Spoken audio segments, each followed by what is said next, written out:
Hi, I'm Brent Stafford, and this is RegWatch by RegulatorWatch.com. It's the central question driving the entire debate over vaping. Keep flavors or lose flavors. No other issue commands the same urgency, not even nicotine. Consider that anti-vaping opponents believe flavors are the primary problem and allege flavors alone are responsible for attracting youth to vaping in the first place, which then allows nicotine to do its dirty business of addicting another generation of youth. For vaping proponents, the answer to the question of flavors is far from clear. Debate over the issue has left many relationships twisted and tortured as vapers square off choosing what terrible price vaping should pay in order to relieve the incessant pressure that's destroying the industry. Of course, flavors dominated the discussion at the White House listening session on Friday, which brought vaping industry leaders and anti-vaping opponents face to face with President Trump. But were any concrete plans offered to help the industry get out of this flavor mess? Well, joining us tonight on RegWatch is Schell Hammel, national vaping advocate and candidate for U.S. Congress for the 22nd District of the state of Texas. Okay, now I know what happened. When I turn your mic on, Schell, my mic goes off. So let me just add you here this way. Now I understand. We won't re-rack, guys. I just needed the opening to happen right there. Okay. You know, obviously, clearly, things would go a heck of a lot more smoother if I had staff. Most people probably are getting an idea that RegWatch, literally the entire operation, is run by me. Now, that's either could be a good thing or a bad thing. Say 1, 2, 3, 4 for me there, Schell. Okay, and I got... Sounds great, and I think everybody should be fine. So thank you so much for bearing with on the audio problems. So Schell, thanks for joining us. The last time we had you on the show, it was just a couple of days after President Trump had announced his proposed vaping ban, the flavor ban. And, that, started everything. You were just a civilian then, and now you're running for Congress. How much of a role did vaping play and this whole war on vaping play in your decision to run? Well, I think it played a huge role. As I said a while ago, it infringes on civil liberties and freedoms. These are huge and things that we stand up for as Americans. This is why we are Americans, and part of our past and our history and definitely our future. We have a lot of things on the table here as far as, Second Amendment rights. We've got a lot of nannying going on. And that's when I felt like it was, it's just time. I was actually asked to the state, I'll be honest with you, I was asked to the state by a couple of legislators. They said, you know what, you really should run. And I said, I may think about this. I'm going to think about this, and later on, it just so happens one of my state reps, or my state rep, actually retired, and they said, "Would you like to run for state?" And I said, most of your laws and your bills, you can go to the state and you can fight, and generally, we know and have some relationships, some very good relationships with those in the state. So therefore, we don't have too many issues. Keep our fingers crossed. We've got another one coming up. But, generally we do pretty well with those relationships. But I said, I want to be where I can move the needle, and that's in Congress. Well, little did I know that, of course, my congressional representative would retire. So I said, well, I got to put my money where my mouth is, and let's try this. So here we are. And here we are. And we're just at the VoteSchell.com website. And, you guys seem to really have, in a short period of time, thrown together a really nice looking site. And for everyone, who can see this, if you're an American, go to VoteSchell.com and make a donation. You can volunteer for Schell, request a bumper sticker.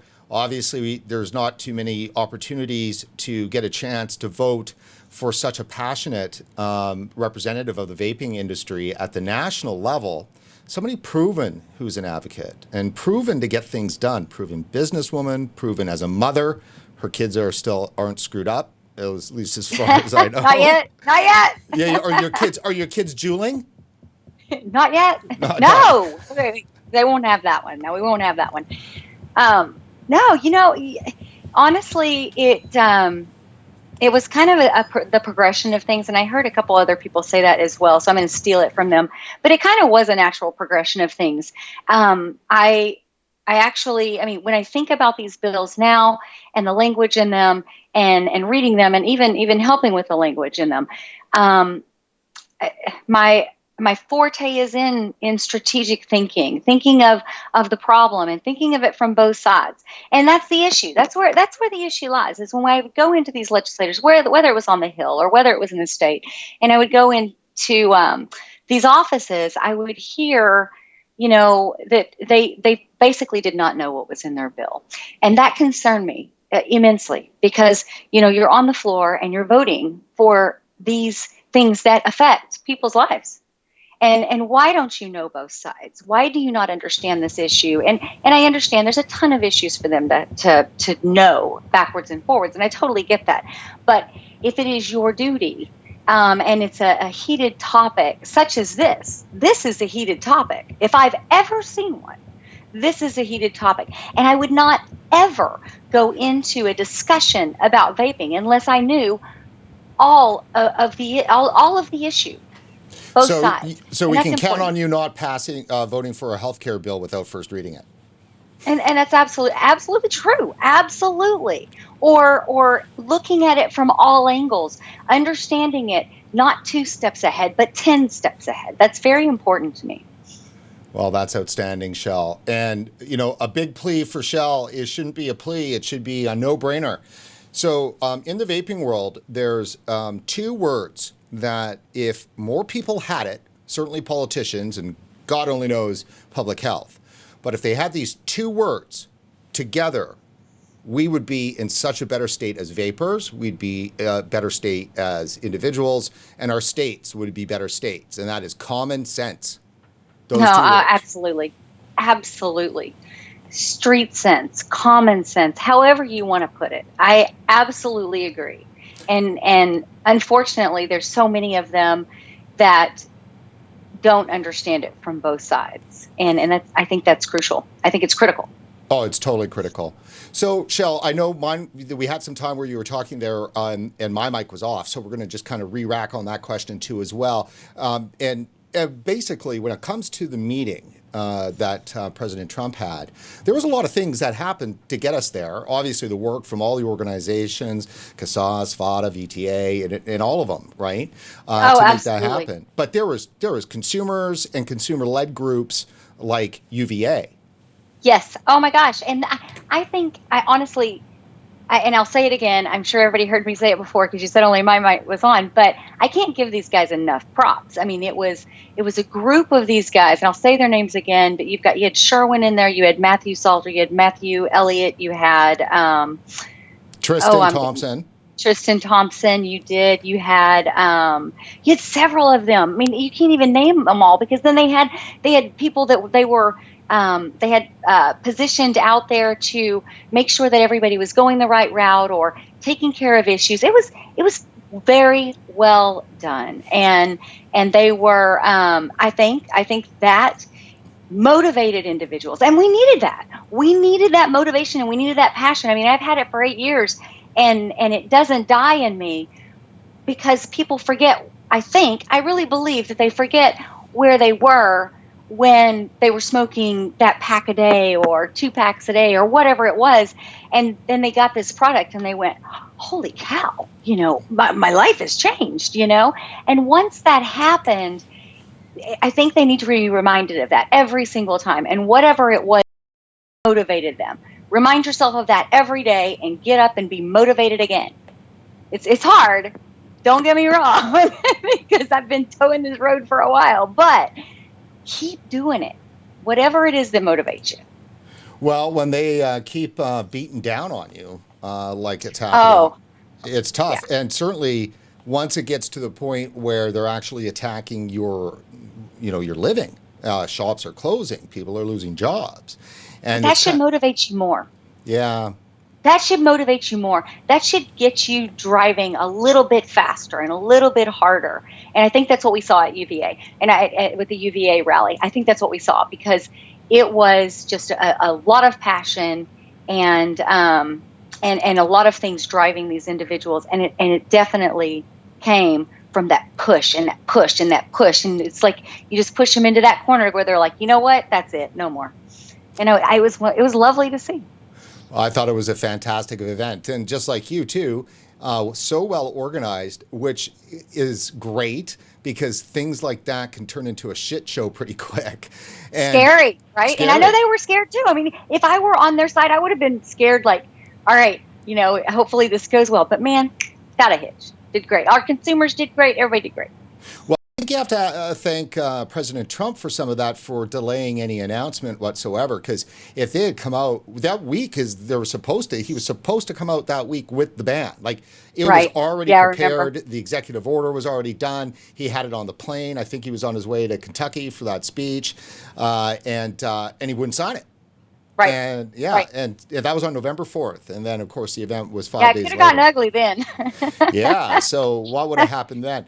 All I can say, and this is with mad props to UVA and, of course, you know, Vaping Legion, that they've lost their revolutionary cred. That was such a well-organized and behaved event. They have. And I think that is why well, now who knows? I don't know this, but I think that's why that meeting was called. I think all those people in that one area and all this, that one, and of course the Texas rally, and then, you know, the subsequent rallies after that, I think you got the message. That, and I have to give huge props to Paul Blair, because that information coming out of Americans for Tax Reform about, you know, the swing votes and that those votes would matter in his presidency, that's another issue. So you add all those things together, and you know what? It truly was the whole industry. Everybody pushing on this end, whether it's in Texas or DC or Paul Blair at the Americans for Tax Reform or AVA with Greg on the, you know, on the TV constantly. It took everybody, and it was fabulous. It was good. Don't forget VTA. VTA, absolutely. Oh my gosh, all of them. VTA, SFATA, every single one of them. They all were pushing, and on the news, in reports, everybody came together, and it was fabulous. I don't know how many years I've been yelling that. So, all right. So let's start jumping into then post rally and then post listening session kind of high.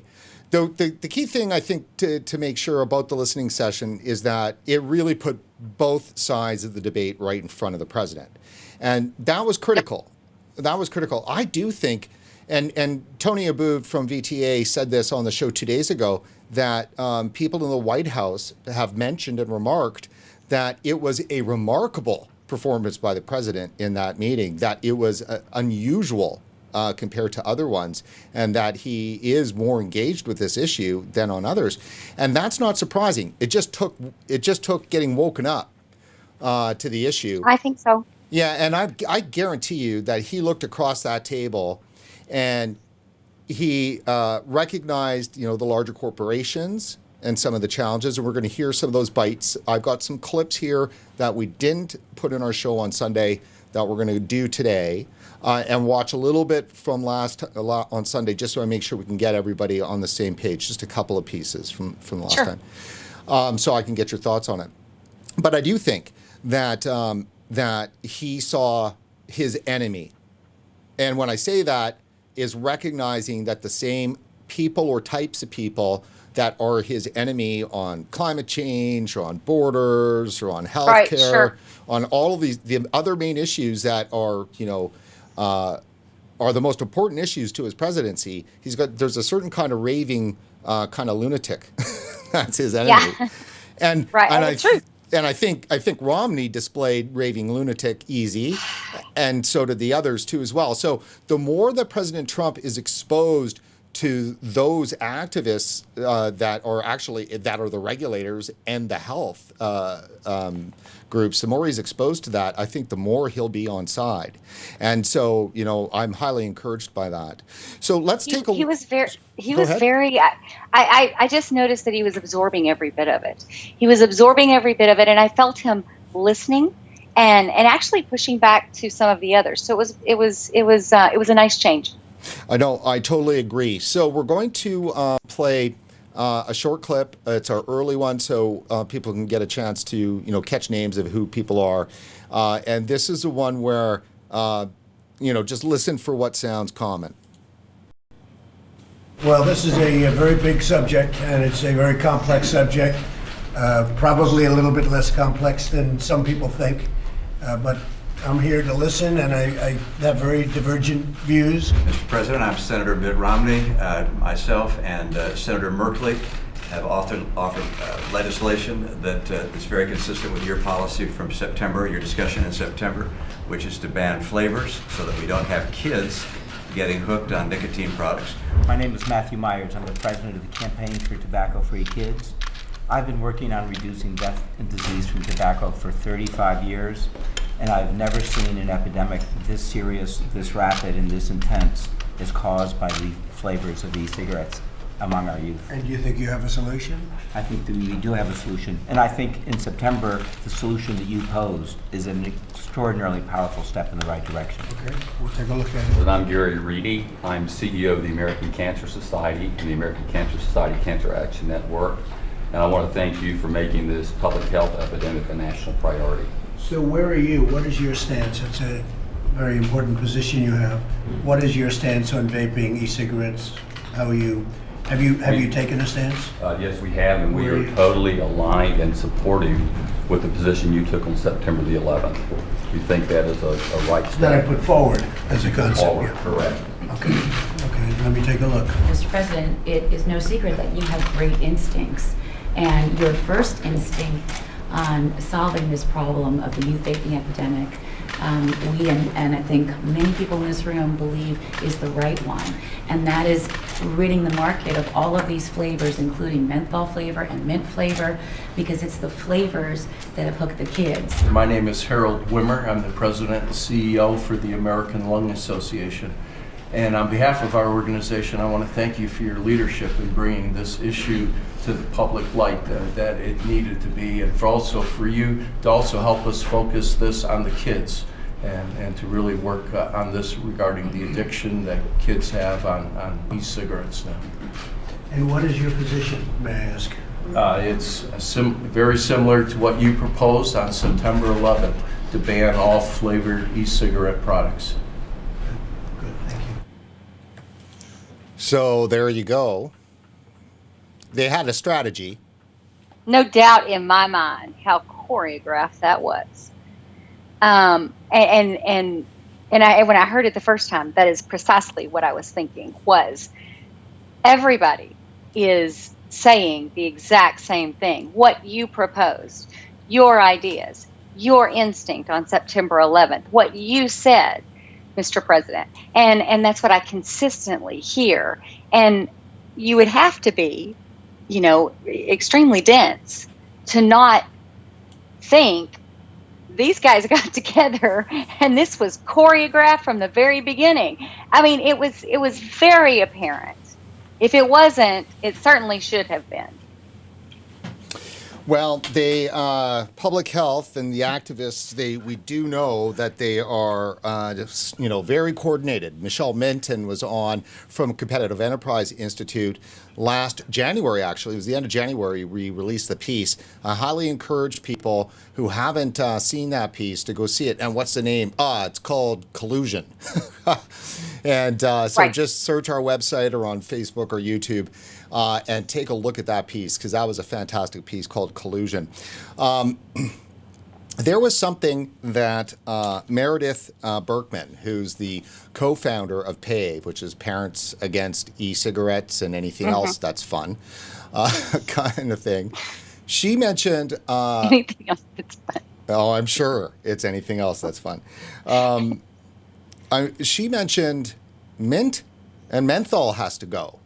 I thought we were talking about here leaving something for the smokers, and there's PAVE saying we have to eradicate all these products from the market. Eradicate, she said. Eradicate. Yeah, these are the totalitarian words, extinguish, eradicate, all that kind of stuff. And take off mint and menthol.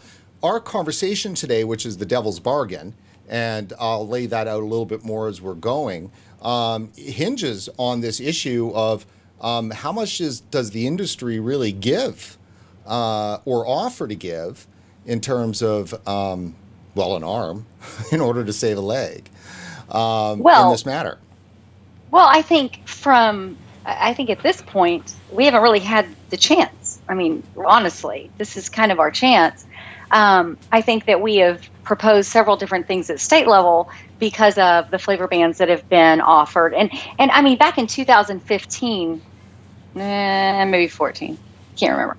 I was kind of hearing this in the FDA, just little snippets here and there about flavors and what have you. And as a matter of fact, my speech was about, you got to keep these flavors on the market. As a matter of fact, we did a survey, and Dimitri, I know, helped me push that one out. This was years ago. I don't even remember what year it was, but it was years and years ago.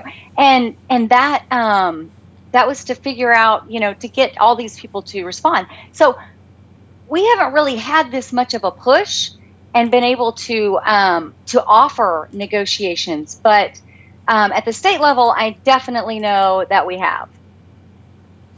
Schell, can I get you, I'm just loading up some more clips here.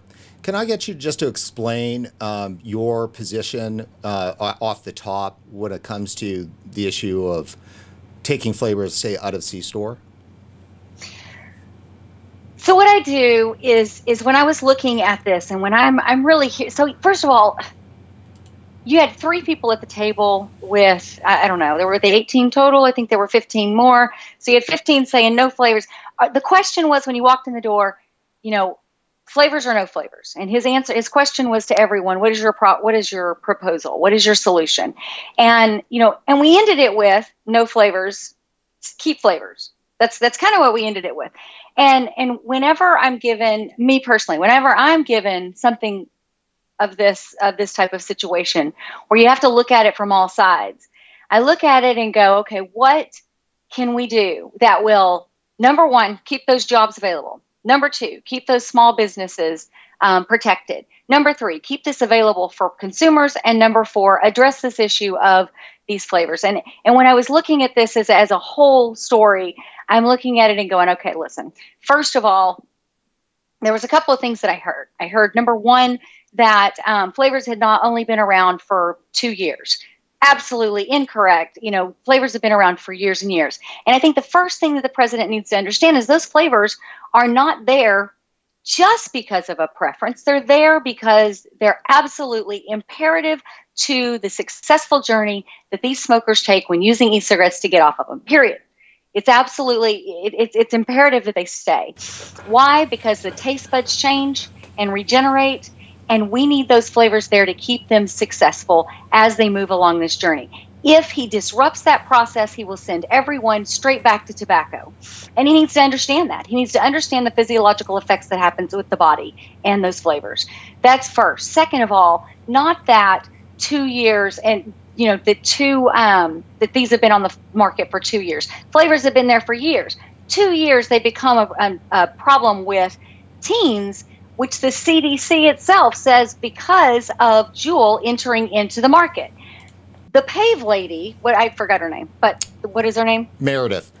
Okay, so Meredith from PAVE, she says, Juul came on in these high nic pods. Now let's ban flavors.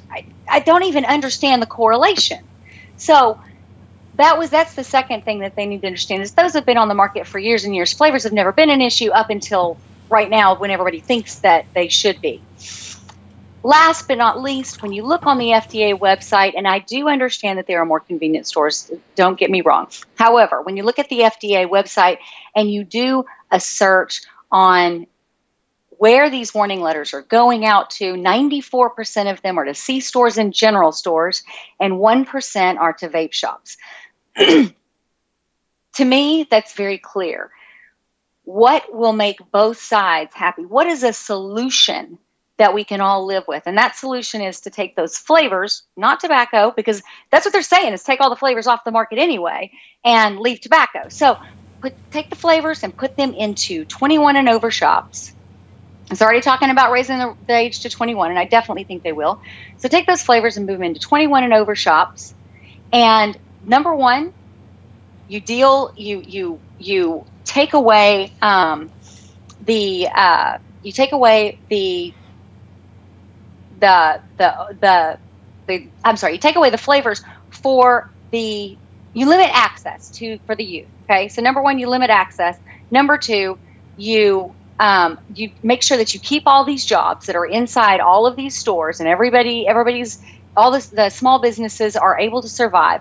And number three, if what the FDA says and the data is correct, it'll make a 94% impact overnight. So for me, that's the best solution, and not just, as they say, get rid of flavors. So let's have a listen here. This is a bite that we have not yet played. This one's a short one, and then we're going to do a bit longer.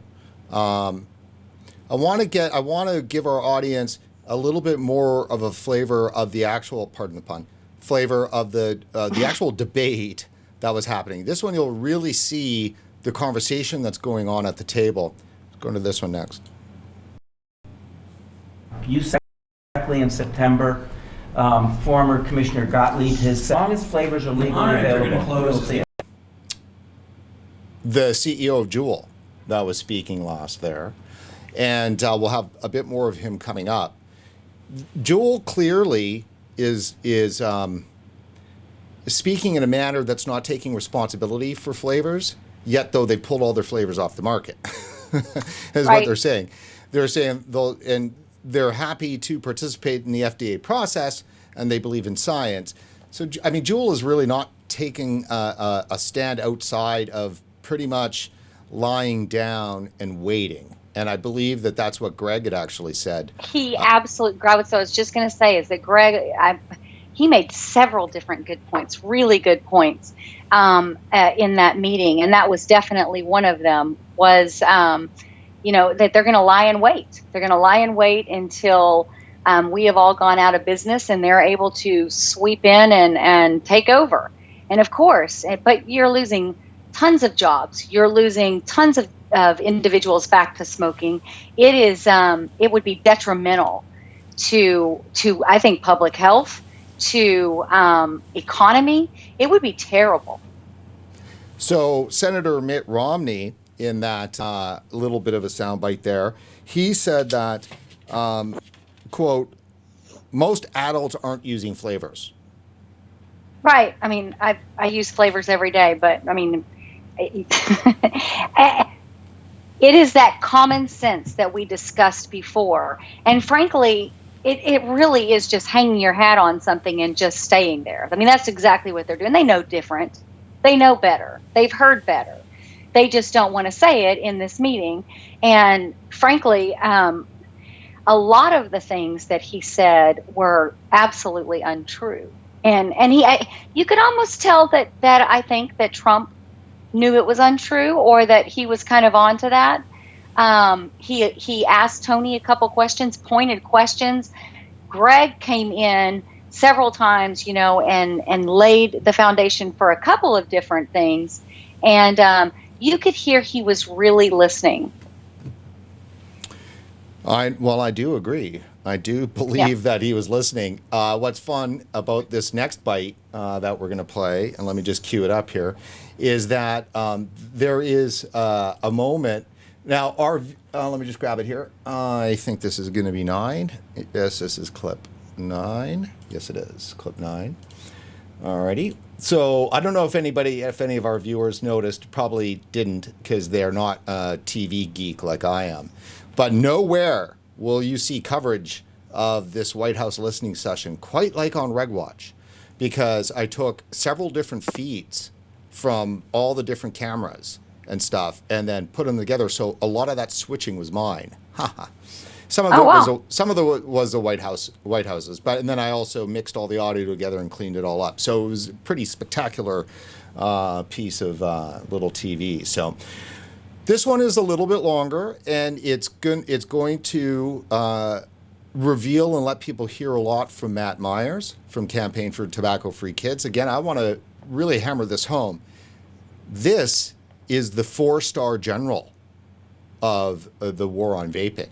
He is the man that led the entire tobacco control movement. He single-handedly, much to the chagrin of many of his colleagues back in the late 90s, he single-handedly negotiated the settlement agreement. MSA. And he's been prospering ever since. Matt Myers.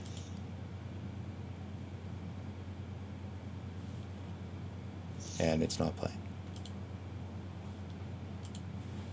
Now he's hiding from you. Yes. Are withdrawal symptoms? as a What would result? you do, Matthew? I You've think been working I on think this the for a answer long is time. except for Mental. tobacco. So they've already removed all of their flavor SKUs from the market, is what Jewel is saying. And you know, that's a heated debate amongst a bunch of individuals on whether, I think some of them are saying, and I don't know this to be true or not because I don't go and buy them or go and check their stock, but I have heard that they did not pull them, they just stopped sending them. I mean, there's all kinds of things, but regardless, I think that Greg touched on it, and he said exactly what is their driving force and all that is they're just gonna sit back and watch it all unfold and then take over. And I agree. I mean, I think that's been kind of the way that they were going from the very beginning, from the way that they handled this. And I mean, we've all seen many things inside the states where they are the ones who were the authors of most of a majority of the tax bills. So it's disheartening, frankly. And it's disheartening from my standpoint. It's disheartening from an industry that started this journey, made these products, improved these products, innovated on them to where the smoker could easily switch. And it's disheartening to see all of this unfold. So let's talk now about the devil's bargain. And what does that mean? And I think everybody out there will have some kind of an idea about what that means, is because, so first the youth vaping so-called epidemic came out, and that, has been banging away for 12 months. Almost 12 months to the date. All of a sudden we have this lung hysteria over, obviously, deaths that everybody knew were not attributed to traditional retail bought nicotine vaping devices and juices, and it was cannabis products. But that doesn't matter because public health was searching for a pretext in order to smear vaping, to attach death to it, and to move vaping from the safer than smoking risk category over to as deadly or deadlier than smoking. So that's right. where we're at. That's just it. And it's reopened up in Canada, the whole regulatory process, and it's made it very touch and go. Provinces are calling for bans. Of course, in the states, we have states that have actually banned, and we'll talk about New York in a minute or two here after we get through the last of the White House stuff. So, but where we're at here is some groups, and I'm talking now in both countries, advocate that the only way to stop this is for nicotine caps, to pull flavors, basically, using their terminology. So that would mean tobacco, maybe mint menthol would stay in convenience, but the vast majority of products yanked out of C-store and put into adult-only shops. If you're online at all, which we all are, and in our groups and in our news feed, and looking at what RegWatch viewers are saying, what friends, family, colleagues are saying online, they've had enough They Yeah. literally believe that Juul, regardless, just their presence in the market anymore for one more minute, threatens the traditional industry. And those products must get out of C-store, grocery, gas, all that kind of stuff. And it just should be adult only. However, if you give them that, is that going to satisfy them? Because Juul gave them mango, and Right. then they came for mint. And then Juul gave them mint. Now they're coming for menthol. And I mean, they just ginned up a whole series of national statistics from youth saying, oh, now they love menthol, right? And so they've even Sure. said, yeah, so where does the giving stop? And isn't it just death by a thousand cuts? You know what? And it absolutely could be. And a lot of people have that position that, you just say no to everything. I mean, I'm on both sides of it. But when you're looking at the youth usage and the uptick of the youth, it definitely started right around the time when Juul was entered into the market. And you know what? Even your Meredith, is that her name? Yes. Even Meredith said these high nicotine products. And she's absolutely right. There are some adults that use these high nicotine products, and we don't want to limit access to them. So, like I said, the good negotiating, I think, point of all of that I said before was they're saying it's the flavors. If it's the flavors, limit that access into those 21 and over shops. FDA is saying it's coming from convenience stores and general stores. If that's the issue, limit that access into those 21 and over shops. And that way you can approach this and you can still have access across the board to everyone who needs these products regardless. And if it's not, understand, if it's not and these youth are still walking into these convenience stores and we're still getting these warning letters, must not be the flavors, huh? So am I to assume then that when you look at the White House meeting and you believe something was missing, is that thing that's missing a full-throated argument on behalf of that, which is we must pull the product out of C-store and that kind of thing? Is that what you believe is missing? That is my opinion. That's my opinion. Now, I mean, you know what? And I may not be very popular for that opinion, but anytime we go into a legislator's office, they usually want a solution. And I agree with you that we don't want to give too much. And I'm not saying, and that's why we don't want to push back. You got 15 people in the room to R3 that are saying get rid of flavors. You've got many more outside the room that are saying get rid of flavors. That there's a lot of pressure here, and I know that there has to be. What can we live with? And those, I believe that those are the things that we can live with. Whether it's jobs, whether it's making sure that access is there for adults, making sure that access is there. I mean, much like we do in Texas. Now, I know that this isn't true of all states, but in Texas, liquor is not allowed in grocery stores or convenience stores. However, you can buy beer and wine, and I think that's in a lot of states. I know it's not in all of them, but I mean, and so you limited that access because of that youth usage, and it seemed to work fine. So I'm proposing the exact same thing, but you can't get rid of flavors, and he needs to understand the reason why you can't is because it's imperative to this process. So there's a lot of things in there, and I know that some people don't want to give at all, but we're at the position where we need to find a solution. And for me, and as far as my opinion goes, that is the solution that is doable on both sides. And frankly, if it's the flavors, fine.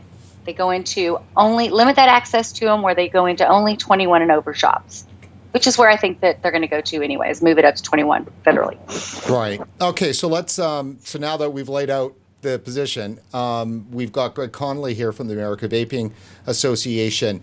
And I want everybody just now knowing where we're at, you can see him struggled over the issue, I think is the right thing. And so he has the president's ear, and it's exactly at that moment about, it's because the whole thing here is that if you, and I know that you're a pure vapor, I mean, in terms of Absolutely. From the harm reduction and ideology point of view. So this is what we're capturing here in this devil's bargain, is the fact, it's torturous, because if you believe, which so many people, do, and so many of you have been around so long in this fight, and you believe in harm reduction, the more ubiquitous the access is, the more smokers that you'll be able to reach, the more smokers that will be able to stay with it because of the convenience, the more flavors that there are, the more personalization and customization a smoker can find in order to be successful with quitting smoking. And of course, the high nicotine salt content that's in a Juul is not there to get teens addicted. It's there because a 2-pack-a-day smoker, 50-year-old smoker, needs that level of nicotine. So that's the original kind of concept here. So you believe in all of that, and then yet you're being, harassed and bullied and lied to and lied at, and it's like crazy. I believe that you don't limit access to adults for these products.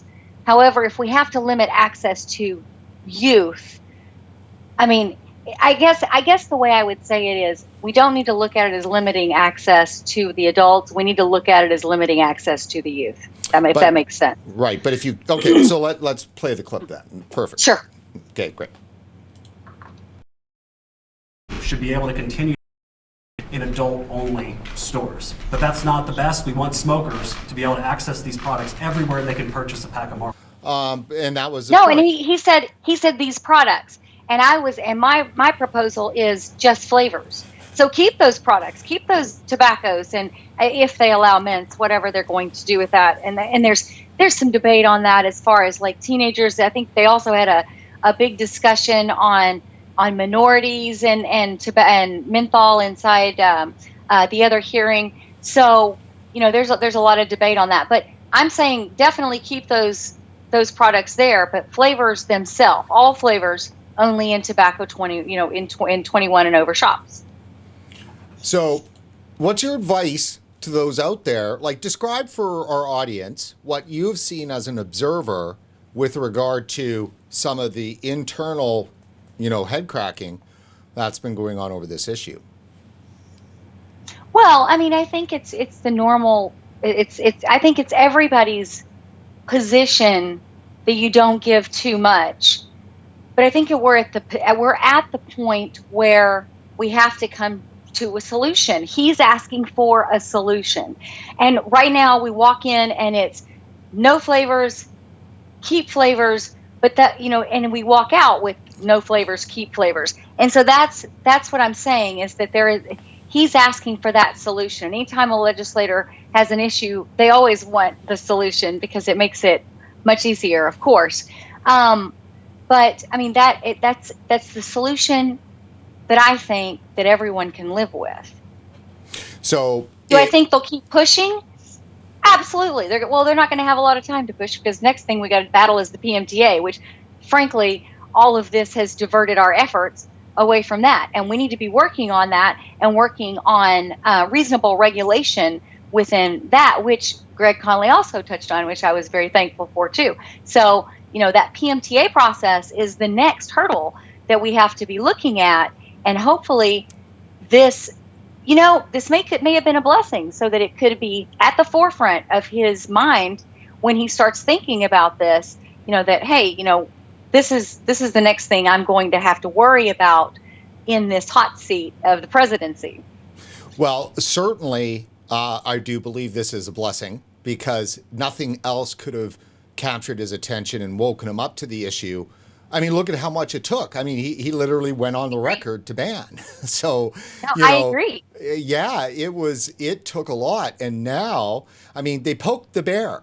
They woke him up. Yeah. Now, personally, I believe, this is a personal thing. Personally, I believe that there should be a NIC cap. But what we do have, like I said, we do have consumers that use those, adult consumers that use those products. So I don't want to limit access, but that's a personal belief. Just only because we didn't have that high nicotine content for so long, and then all of a sudden we needed it. It didn't make any sense to me when I had, I think at the time, 50,000+ individuals that we had helped through our shops quit smoking. So we knew the product was working. I just didn't understand why we needed that high nic content. But that's a personal thing. I know I need my 50 salt, but and again, I'm not saying that it's for everybody. And that's why I said, let's make sure that we limit the access to the youth. And that's the way we need to look at it, is limiting access to the youth, because we know there's a problem.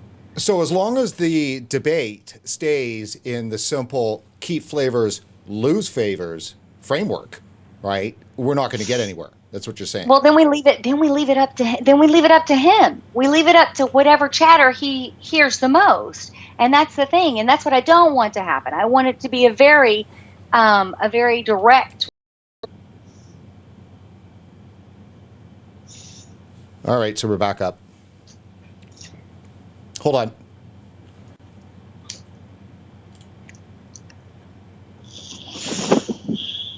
All right. So I think we're back up. Looks like it.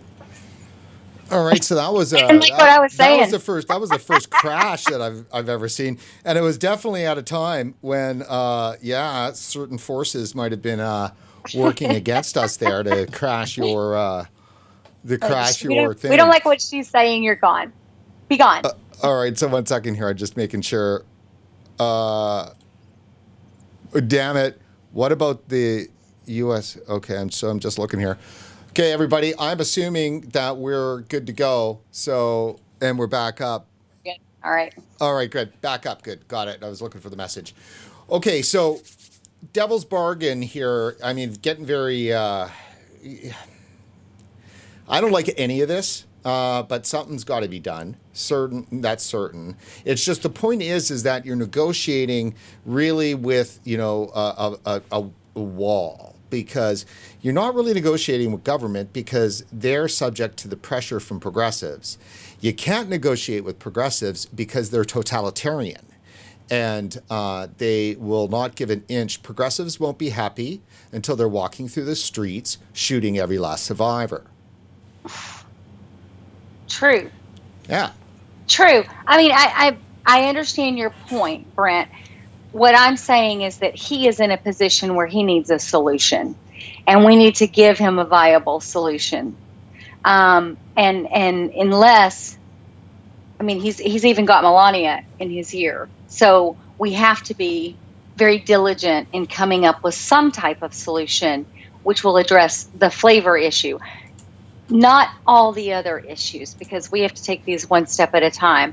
But at this point, I agree. It is. It's one step, and like I said, it is. I believe that it is a viable solution for everyone. I totally agree. So we're just over here, just taking a quick look here at Give 'em Hell Schell. So that's voteschell.com. And while you are online looking at voting for Schell, please take a moment and head over to support.regulatorwatch.com. That's, of course, our microsite for our funding for Regulator Watch and to cover our vaping coverage. And, of course, if you go here, you can see a whole bunch of our argument. I will be updating the front page here for next month very shortly. And I just want to walk you over and do a little bit of backslapping here for John Glauser at Demand. They've come on as an anchor supporter, which is fantastic. And really he's a really nice guy. Really great guy. And he was on the show on Sunday, and he's been very supportive of us behind the scenes for some time. And, of course, very close with Sean at Flavor Art. Now, this does not mean we don't need your help still, because, of course, we do. All the companies involved in this industry have been hit, and RegWatch is downstream. So because you see them up there, doesn't mean that we don't need your help, which we still do. So go to support.regulatorwatch.com and contribute today if you can. So, Schell, I want to talk to you about New York. That happened today. And when you and I first spoke about it, you didn't find it so remarkable. It was just kind of like, yeah, it's been going that way for a while, is the kind of attitude I got from you. Those poor guys have had a beat down. They really have. And Spike, they have been fighting. Cheryl, they have been fighting for so long against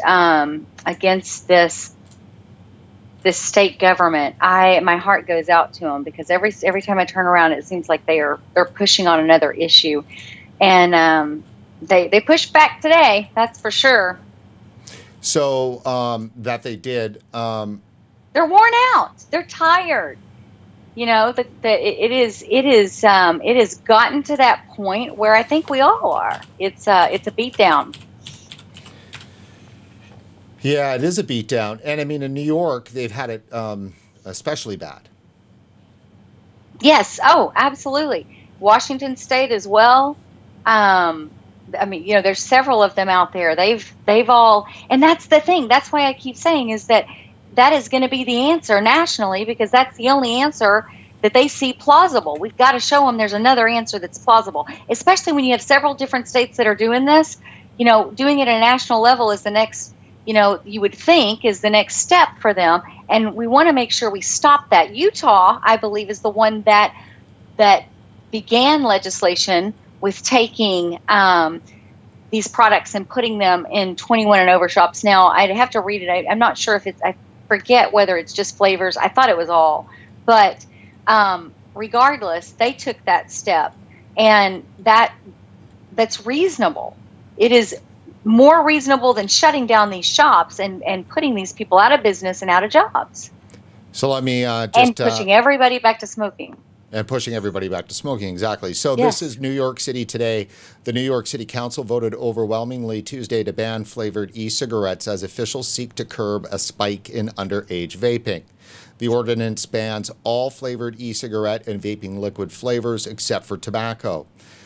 And the mayor, who is just a nightmare, is in this. I didn't understand this. It says Mayor Bill de Blasio will either sign the bill or let it pass into law. Is New York so crazy that a law passes a council and then the governor, it could just become law without I don't understand that, actually. It's so poorly written, but it's, either a bill becomes law with the mayor's signature or it doesn't. It can just become law without the mayor to sign off on it. It just makes no sense. So this is also the city where they're allowed to, if I'm not mistaken, pee in the streets. So yeah. Well, yeah. Let's put it in perspective here. Yeah. Well, the cities with the worst problems are all the most diehard progressives: San Francisco, New York, Los Angeles. New York City is finally addressing a public health crisis which has been mounting for years, while state and local governments across the nation did next to nothing.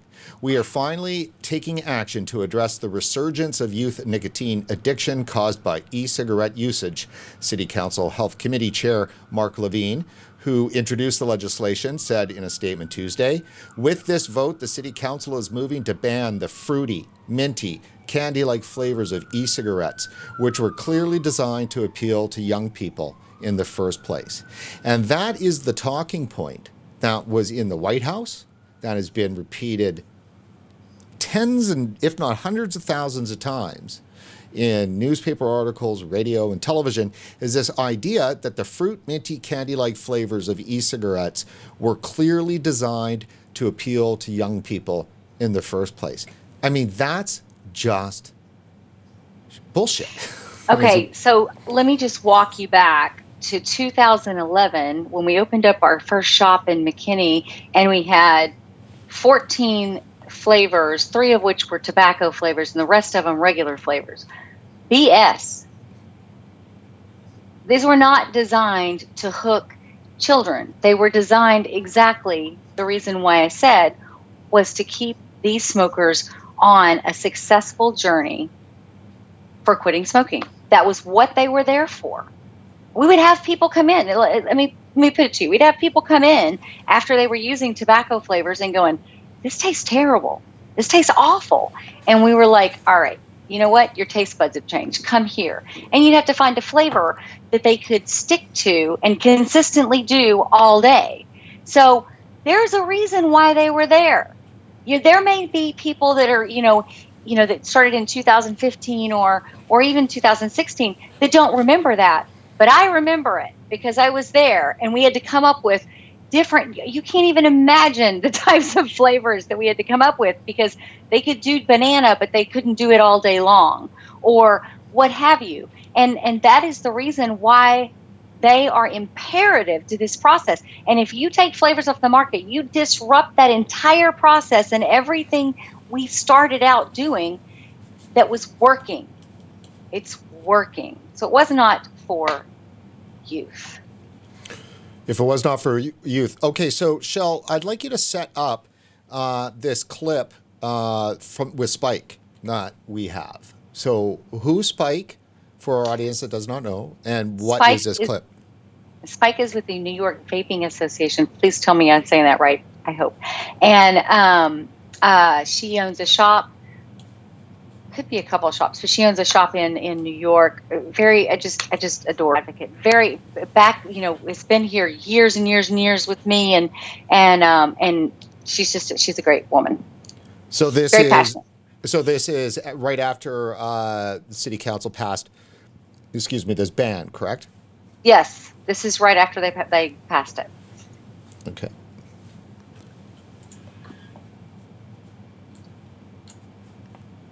By a vote of 42 affirmative, 2 negative, and 0 abstentions.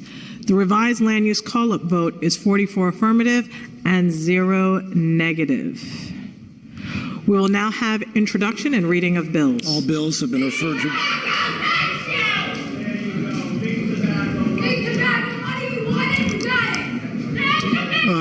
The sergeants, if you could... Quiet in the chamber. If you could clear the balcony. If the sergeants could clear the balcony.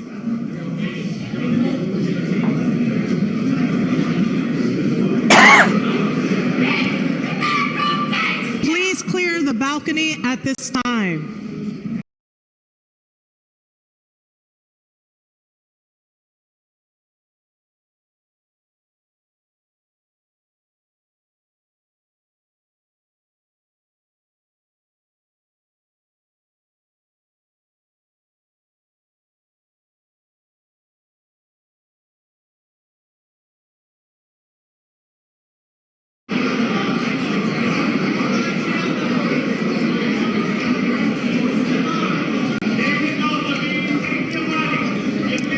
Please clear the